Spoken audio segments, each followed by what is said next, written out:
I can see that people are still joining, but I think we will start today's seminar. My name is Anna Tengberg, and I work at the Swedish Water House at Stockholm International Water Institute. And I want to inform you that we are recording this webinar.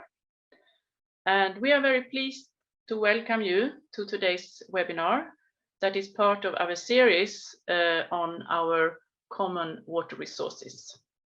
And today's topic is ensuring water resilience in resilient cities. And we will address how we can plan, build, and develop cities that are water and climate resilient, and discuss obstacles faced by different actors and stakeholders. And we will also look at what is required to implement solutions. And as you are aware, water resilience is key to protecting city infrastructure and communities from water-related risks, as well as to ensure water and sanitation services for all in our cities. And to highlight these issues, we have three very relevant and interesting presentations today, followed by a question and answer session, where you can pose your questions directly to us and the presenters, or you can also write in the chat. So here you can see the names of our presenters and the topics of their presentations. And I will start with introducing Panchali Saikia, who is a program officer at Stockholm International Water Institute, where she works with resilient cities.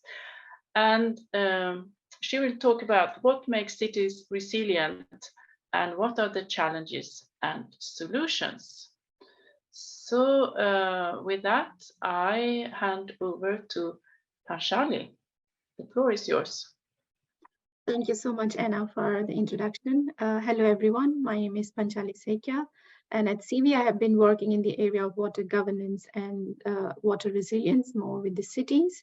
And this is what I'm going to take you through today, particularly talking about our program on the city water resilience approach, where tools and methodology has been developed together with our partners in cities to really guide how cities can actually develop water resilience. Before I go into the tool and taking you through the methodology, I wanted to really set the context and see what we really mean in terms of when we say about how cities can build water resilience. Next slide, please. This is where I want to really take you through in terms of when you really look into building water resilience, what are we actually building the resilience for? And this is where it is really important to understand and look into the different water-related shocks and stresses faced by the city. The second is looking into who is responsible to make this system and the city resilient. It is looking into the role of different stakeholders. Who are the stakeholders that needs to involve? What are we making the resilience for? It is looking into institutional resilience, infrastructure resilience, community, social resilience, and also environmental resilience that really plays an important role. And then in terms of how we really build this resilience is looking into the aspect of governance, which is what I'm trying to discuss today in my presentation. Next slide, please. So when we talk of resilience, often it is really looked into looking at the climate aspect, right? Like when you have climate disaster and we say that you need to cope and adapt, anticipate, absorb this kind of disasters. But it is beyond that. There are like many possible shocks, not alone looking into the climate disasters. And this could include looking into economic shocks, governance related shocks, such as failure in any of the policies or strategies, or you look into political deadlocks, limited regulations and enforcements. And also it could be different social aspects and health related aspects. And this has become even evident during the COVID pandemic, where water utilities in cities were facing this huge challenge of meeting the demands of the water services in the cities for their communities and for the inhabitants. And which is where we really look into the different dimensions when we talk of resilience, not just limited to the climatic, but also non-climatic shocks and stresses, the uncertainties that may impact the whole city's water management and the water services. And this is where it's really important to look into the 4 different areas, and which is looking beyond the resilient infrastructures. We have seen many cities now are really making huge investments on building infrastructures that can really sustain and adapt to this kind of situations when there is a disaster. But it is beyond moving from resilience infrastructure, which is looking into the community resilience, the environmental aspect, the freshwater resilience. And this is what could be achieved by really creating the enabling environment of developing the capacities of the cities, which is where governance and institutional strengthening comes into play. Next slide. Next slide. Yes, so this is what I really wanted to bring up in the discussion is when we talk about building resilience, when we look into the stakeholders, it's really important to consider the wider basin when a city talks about building resilience, not limited to just having the water services resilient alone, but looking wider approaches into the systems that needs to be looked into. This is mainly where cities really draw upon larger catchment areas connected to one or more river basins. And this often lies beyond the city's governing jurisdiction and control, but it does influences the decisions on the urban water management and on the services. And this often leads to special scale misalignment when the boundaries of management do not coincide with the boundaries of ecological entity. And in this diagram, you will see what had been created looking into the sphere of control, which is core to the urban water sector, the areas that the stakeholders within the cities, like the municipalities, urban water utilities, can really play a key role and influence. But then you also have a wider other aspects where they really don't have the control, but it really have an impact from the outside. Next. And here I really wanted to show this example of how different systems are connected in a city. And here you will see next. Here you will see these are the areas where the city actually has, say, control, like, for example, the municipal dams, or, for example, the potable water treatment, informal settlements providing services to their sewage treatments. Next. And then you also have areas that are beyond the control of the cities. And this comes into play, for example, when cities are drawing fresh water from the wider basin area, which may often lie at the national level control. This is an example from City of Cape Town, where you see that it is the South African Department of Water and Sanitation, who also is the regulator, plays the critical role at the national level for the river management. And from this rivers that the City of Cape Town really draws the water to provide services to its community in the city.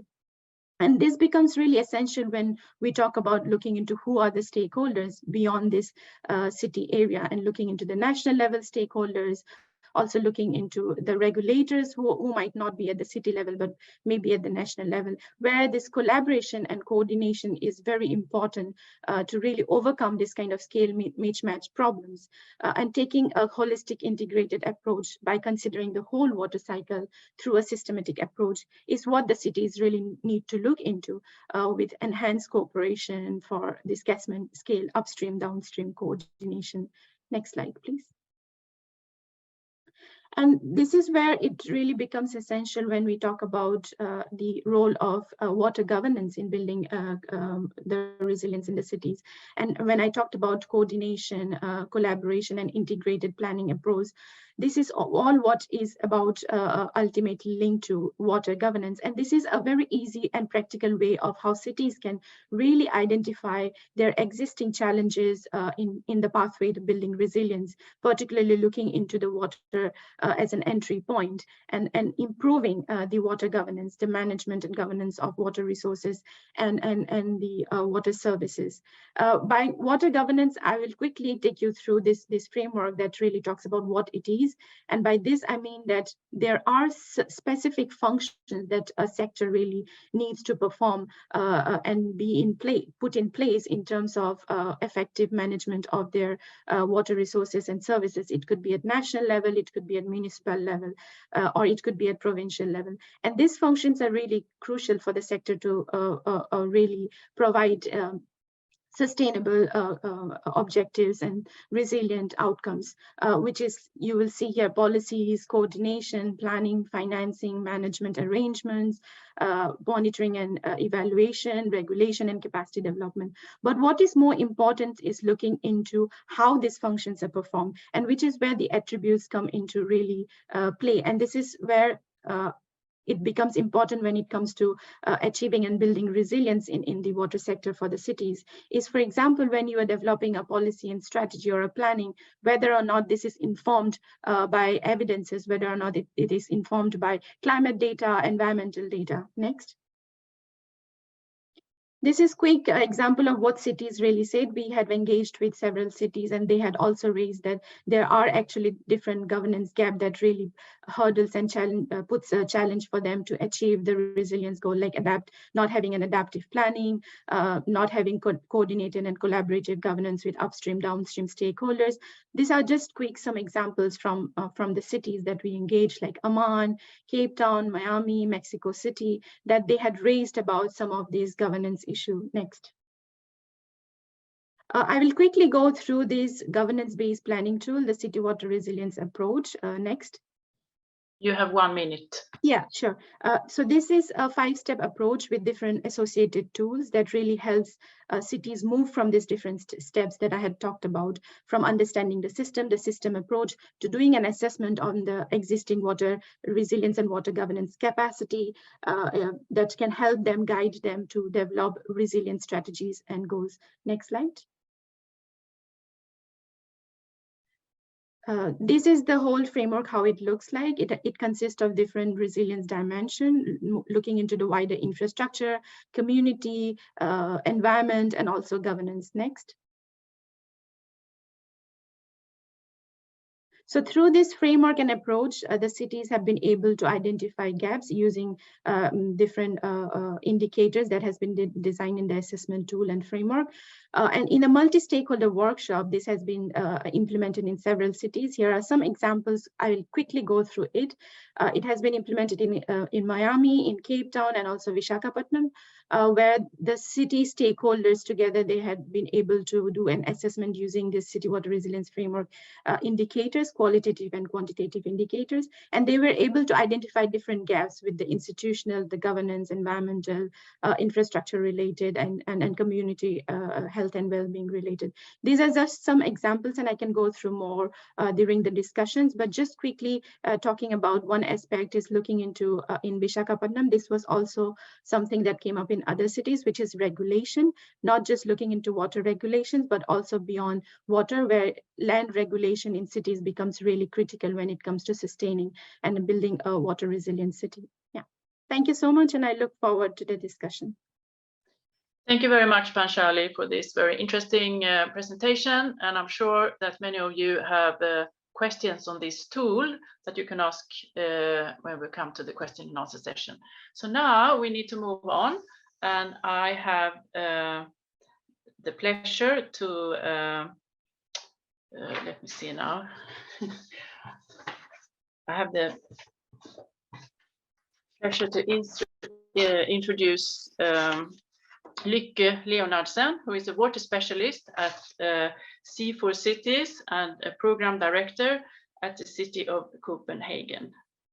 And she will talk about what role do different actors have in building water resilience, and how does collaboration between stakeholders aid this work. The floor is yours, Lykke. Thank you very much. And as you already introduced me, I'm working both for C40, where I am the senior manager in a program called Water Safe Cities, and also for the city of Copenhagen, where I've been leading the work on the development of our climate adaptation plan, and especially relevant here, our cloudburst management plan. Next slide, please. I mean, as was already mentioned, I mean that water is a key when you're working with urban resilience.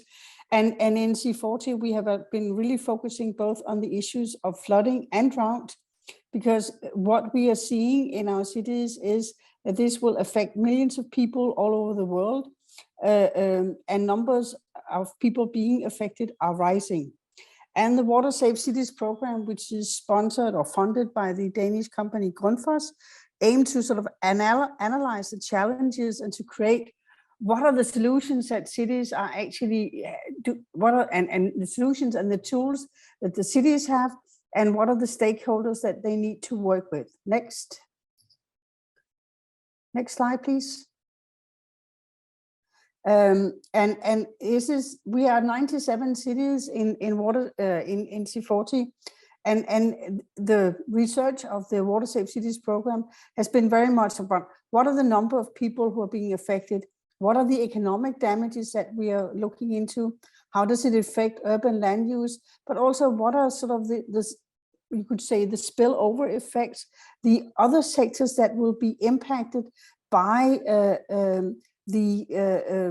especially flooding issues. Next slide, please. And we have, as already said by Panchali, we have multiple stakeholders when it comes to water, which also is one of the things that makes it a little bit difficult to work with this, because it crosses over city administrative boundaries. And not everything, when you look into it, is under the city's direct control. Many cities have utilities that are privately owned or regionally owned, or in other versions where the city does not have a direct control. Water supply, rivers and catchment basins, they are very often also, the water comes from far away from the city. You have to divide water between a number of cities. So it's also something that's not just within the city authoritative responsibility. And also, when you look into the city itself, you have the situation where cities are very much divided in divisions. Many of them can be small kingdoms in their own. So that also provides a difficulty in finding the right solutions. And as I already mentioned, so the cascading effects also impact a lot of other sectors. Next slide. And this is just to illustrate some of this cascading effect, saying that from some of our research has shown us that a lot of the risk that we have, for instance, on our energy infrastructure is really at risk because of flooding. And if we have major disasters, it will have an impact, not just because you get your house flooded, but also because your city might lose power, and that will be a huge threat on other issues. Next slide. But to be sort of a little more down to earth and going to my home city, Copenhagen, where we have been working since 2009 on our adaptation work. And I'll sort of try to illustrate some of these issues also through our example. Next slide. And next, you have to go a number of times here. Next. Yeah. Because we have a cloudburst management plan designed to protect the city against a 100-year storm, consisting of 350 individual projects. It covers the entire city, and I think we are so far the only city that have made such a comprehensive plan. But it's not ours to do all by ourselves, because I mean, this is done in a very, very close partnership between municipality and city. But again, water in Copenhagen, a lot of the water that goes to our wastewater treatment plants has to come from other municipalities around the city. So we also have to partner with them in finding solutions on how we manage that.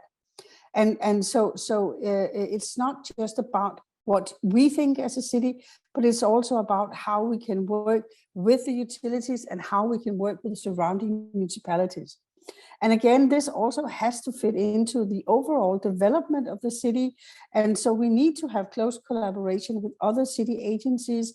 It can be on traffic, it can be on urban development, all these things that will actually also have an impact on our hydraulic systems. Next slide. And finally, of course, there are the residents. I mean, we sometimes tend to forget them, that they have they play a very big role, both in the design of the projects, but also in being part of developing this local social resilience and understanding of the threats that the city is facing and how they can actually also be a part. Because building 350 projects is not done overnight. So in many cases, it's also about learning citizens on how to deal with the issues until we have finished the plan. Next slide. Next slide, please. And a lot of this cross-sector collaboration is actually also about identifying what could be the benefits for the other stakeholders that are here. We can create recreational value. This has a huge importance for local citizens. There's the biodiversity issues. We can, by having meeting places, support the local social resilience where people can actually meet, they can talk, and we also have an opportunity through the design of the projects to actually involve them in and give them an understanding of climate change and its impact. We can help improve health. We can also work on the climate agenda by improving microclimate, cooling the city when it gets warm. We can ensure a greater sense of accessibility and safety. And finally, also stimulate economic growth. So there is a lot of things that can be gained within the city if you look across the sectors in the right way. But it also requires a lot of coordination. Next slide. So some of the lessons here is, of course, as I've already mentioned, that the multidisciplinary collaboration is a key.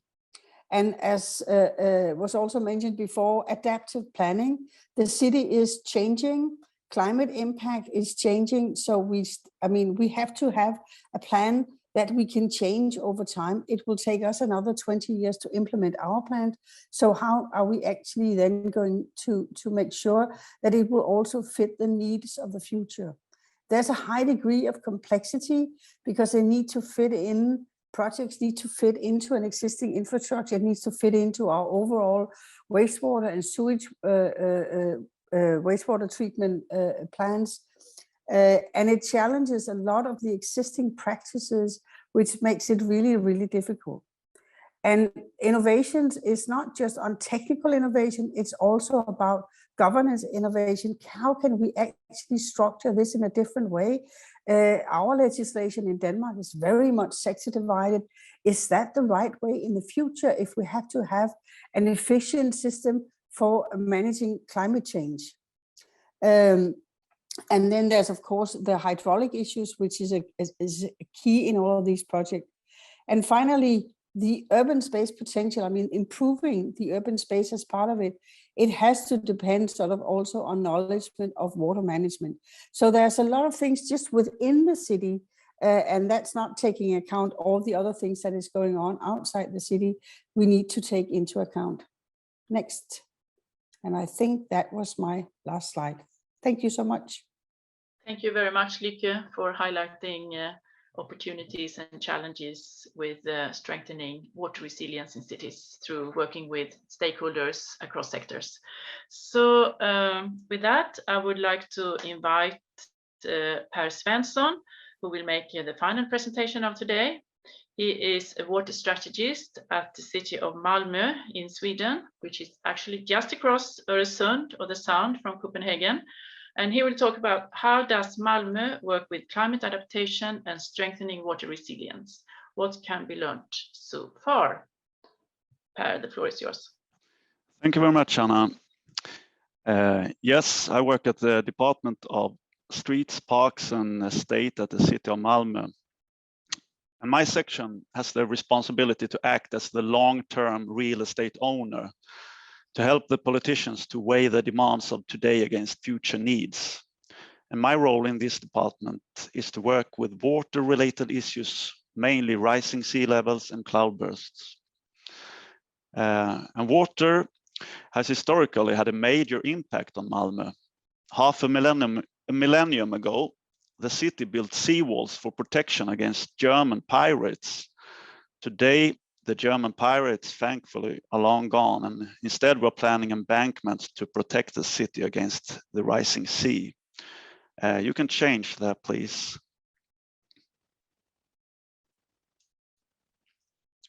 Thank you. In 2014, Malmö was hit by a rain with statistical return time of about 300 years. And it was that rain event that really started the adaptation for heavy rains in Malmö. And early on in the city's work with cloudburst adaptation, we wanted to get a picture of ongoing projects and how these projects affected the risk of flooding. It turned out, as you can see on the picture, that a lot of projects was being carried out. But we didn't know if and how these projects affected the risk of flooding.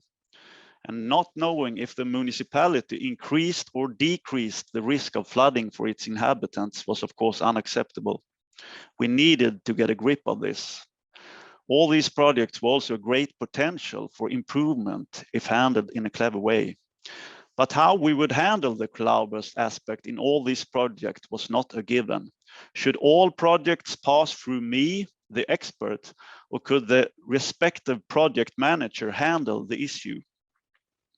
You can change that, please. We went with the idea that each project manager had to handle the issue, however, with support from me in complicated cases. And the main reason for this was that we wanted consideration of cloudburst to be the new business as usual in everything we do. And so how did we do this? Well, civil servants are in many ways like small children. They want to do the right thing. It's not always obvious, but deep down we want to do the right thing. But to be able to do the right thing, we need knowledge and we need tools. So in Malmö, we have put a lot of work to provide that. We have made all our model results accessible for all civil servants in the GIS map. We have developed calculation templates in Excel, developed our own GIS tool where the rainfall conditions of a project can be calculated. But knowledge is not enough. In a political organization, it is important that the information arrives at the right time. After the budget is decided, it is difficult for the project manager to increase the scope of the project. And to deal with this, we have done a lot of bureaucratic work. I call it the bureaucratic skill or craft, ensuring that the issue is entered at the right stage in all our routines. Unglamorous, but important. And I just have some kind of example from this morning with this, the new business as usual, when I had a call from a project leader that I've had a lot of tough discussions with earlier, and he's definitely not a water person. When he called me and he was angry about an external project that he thought hadn't considered cloudburst enough, and he wanted my help with some arguments. So that makes me think that we're on the right path with this, the new business as usual. You can change that, please. And within the city's work to create resilience against rising sea levels, it is another issue that we have seen as important, and how to manage future needs today. To build embankments today that is needed in the future is bad economics, because the design lifespan of the embankments would expire before they are needed. Therefore, sometimes the best measure today is to ensure that future adaptation is not made impossible. And in Malmö, this we do by regulations in the detailed plans. And you can change that again, please. Thank you. Raised average temperature, raised average seawater level, raised groundwater in the coastal zone, lowered groundwater inland, changed precipitation pattern. It's easy to focus a lot on extreme events, and even if they will create big problems, it's probably the new normal that will be the biggest difference compared to today. And a new state of normal will bring changed conditions for our cities, but above all, changed conditions for animal and plant life. And a new state of normal will not be able to be erased with engineering, but in most cases needs to be managed through changed behaviors and increased acceptance of inconveniences. An example from Malmö is how we work with accessibility at our streets during flooding. The cost of having all streets accessible during a cloudburst is huge. So instead of trying to get rid of the water, we try to get rid of the traffic. Or more correctly, we try to guide the traffic from flooded areas by the help of sensors that we have installed in underpasses and other places prone to flooding. And you can change that again, please. Finally, I would like to ask for your help. We continuously try to be better in informing our politicians how the work is going, so they get the possibility to guide us in the direction they want. Therefore, I'm very interested in clear performance indicators. So if any one of you have good examples of performance indicators, then please contact me about this. And by that, I say thank you very much for listening. Thank you very much, Per. And we can see that there are many challenges here facing Malmö and also neighboring Copenhagen, of course, when it comes to adapting to climate change. So now we have come to the panel discussion. And if you have questions in the audience, please let us know. You can pose the questions directly to the panel if you want to, or you put the question in the chat. Okay. So while we're waiting for that, maybe I will start and kick off the panel discussion. I think I want to go back to Panchali, who started this seminar with presenting a tool for assessing water resilience in cities. And that looked like a very interesting tool, and I would like to learn more about it. And what has been the greatest challenge for you in applying the tool?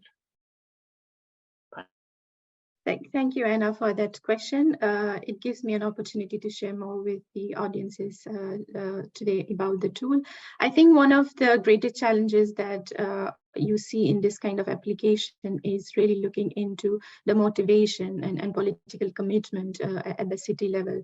And this has been something like, for example, our engagement, the active engagement of stakeholders like from Miami, from Cape Town, from Visakhapatnam, and also in some of the African cities like Addis Ababa, has been because the city's leadership has a key focus on developing water resilience strategies and actions.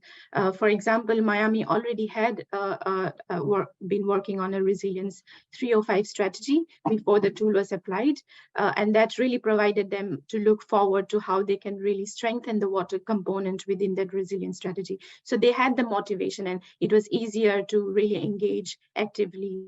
And this was also really looking into the financial aspect of it, because you need commitment, not just at the leadership level, but also some of the financial aspects that the city really need to invest time and resources to be able to identify some of these challenges, really get together in a multi-stakeholder workshop, do together this kind of assessment, and really identify the actions they really need to implement. But also moving beyond that, just from the identification to implementation, like practically, whether you want to do a softer measure of like a data portal to be established for data dissemination, or for example, a bigger nature-based solution or infrastructure that you want to build. So this has been something I would really like to specify, is this financial aspect and also the political leadership from cities, which is very crucial. Yeah, thanks, Panchali. I also know that you have a question to Lykke. Would you like to ask her directly? Yes, no, thank you. I did have this question to Lykke because she has been engaging with the C40 network with representation from different cities mayor that have really committed towards this climate resilience, climate adaptation and mitigation efforts. And how do you really see this has been changing with this leadership working together with the city mayors and influencing and trying to promote this kind of resilience aspect, and particularly looking into water resilience in cities? Well, I mean, C40 was started as an organization working mainly on mitigation. I mean, that is preventing climate change, not protecting yourself against it. And so the whole idea of resilience and adaptation has come from a bottom-up demand from mayors, because they are actually feeling the impact. In many cities, the climate agenda is really driven by the fact that they are feeling the impact of climate change, increased flooding, increased drought, and so on. I mean, you've mentioned Cape Town also. They became very close to day zero when they would actually run out of water. And this is not just the case for Cape Town, it's actually the reality for many cities, that they are moving towards that thing when it comes to shortage of water. And as you also said in your presentation, the pandemic has really also underlined this. So I think that for mayors, we've just had the Mayor Summit for C40 for the first time in 3 years in Buenos Aires. And you can really see that there's a keen interest from the mayors for action on this. There's a keen interest in learning from each other on how to actually improve this. I mean, how can you work there? It's also something which I still think is a huge challenge for many cities, because yes, you can build a rain garden in Sao Paulo or in Rio, but it just, I mean, it doesn't have resilience if you're working with a mega city.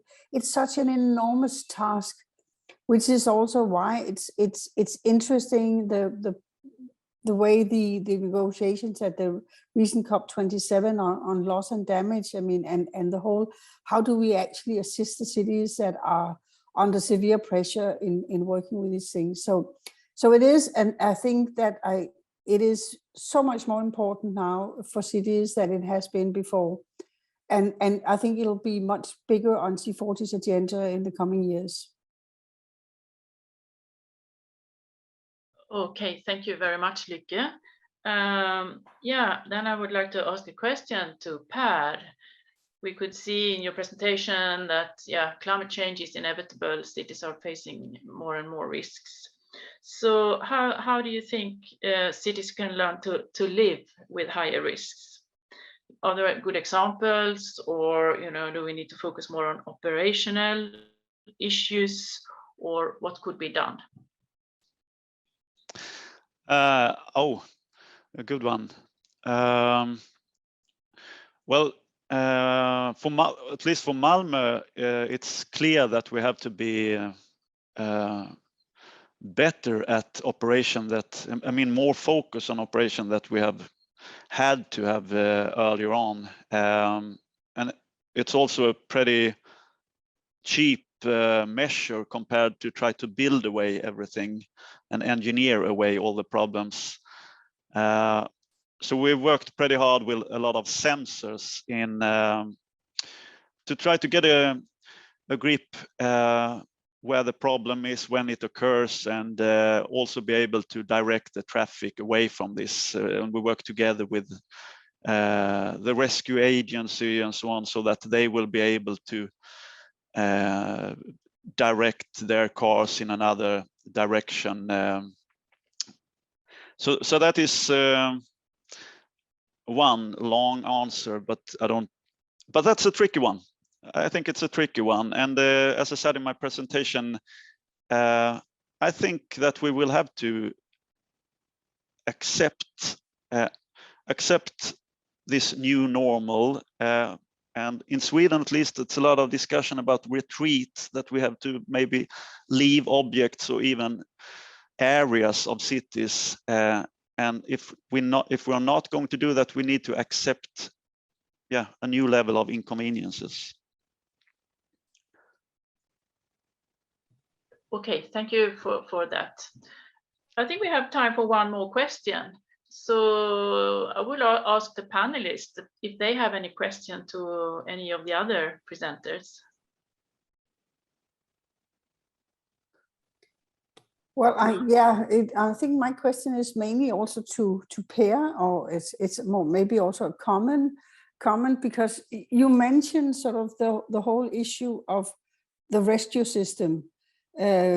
Because one of the things that's sometimes forgotten in all of this discussion is the short and long-term resilience, because the long-term is building all the stuff that we need to protect ourselves. But the short-term is about actually, what do we do in the meantime? I mean, you're likely to have another 300 or 400 or 1,000 year rain as we had in Copenhagen in 2011 before you are finished with your stuff. So what do you do in the meantime, rescue-wise? I mean, how do you educate your emergency systems? How do you tell your hospitals not to have their power generators in the basement and stuff like that? It's actually the water utility in Malmö has had a pretty large work focusing on not only the rescue agents, the ambulance, but everybody. Because in Swedish law, it's the adaptation issue is for the real estate owner, and in this case, it's also for the rescue agents. They have the responsibility to be able to do their job even when this occurs. So and also we have some responsibility that our roads should be kind of able to be driven on during these events. So it's a mix, not a very effective mix when it comes to doing something, but it's a mix of responsibility. So so far I think we've had pretty good discussions with both ambulances and rescue agencies about this mix of responsibility. How can we do the best for the lowest prices? How can we do the best? And then it's maybe the ambulances, next time when you buy new ambulances, you can buy them with criteria that they should be able to drive in 30 centimeter water instead of 20 centimeters. It's a lot of money to save there. And we are looking at how we could be sure that they could use all our bicycle lanes and not be forced to just go on the roads, because from time to time we will be able to have some of the bicycle lanes drivable, but not the road. So I would say we look at a lot of stuff, but of course to make have Malmö a safe place, but also we have the budget. We don't have. You could spend a lot of money on this issue, and we want to do effective investments. Okay, yeah, I think we stop there. And thank you for your answer, because we are coming to the end of this hour.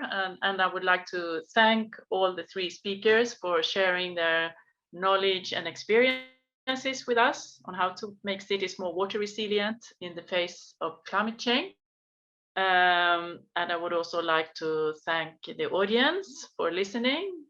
And I hope that you also learned something new here today. I felt that I did. And don't hesitate to contact us also after the seminar if you have any questions. So with that, I hand over to the organizer of this webinar series, my colleague Malin Wennerholm. Thank you, Anna. So yes, I can only agree. Thank you so much to the speakers and to the audience. And this was the second webinar in a series that we had at Swedish Waterhouse. And I just like to announce that the third webinar we're having next Wednesday at 9:15, and it will focus on how we can strengthen climate resilience in agriculture. And you're very welcome to attend that. And you'll find more info on the CV website. And also, if you're interested in getting some more news about events and activities at Swedish Waterhouse, you're very welcome to pick up your phones and scan this QR code, and it will direct you to the sign-up page for a newsletter. Thank you again, and I'll hand over to you, Anna, to just close this webinar. Okay, so I say thank you to all of you again, and I hope to meet you, if not in person, virtually at our next seminar. Bye-bye. Bye. Thanks. Thank you.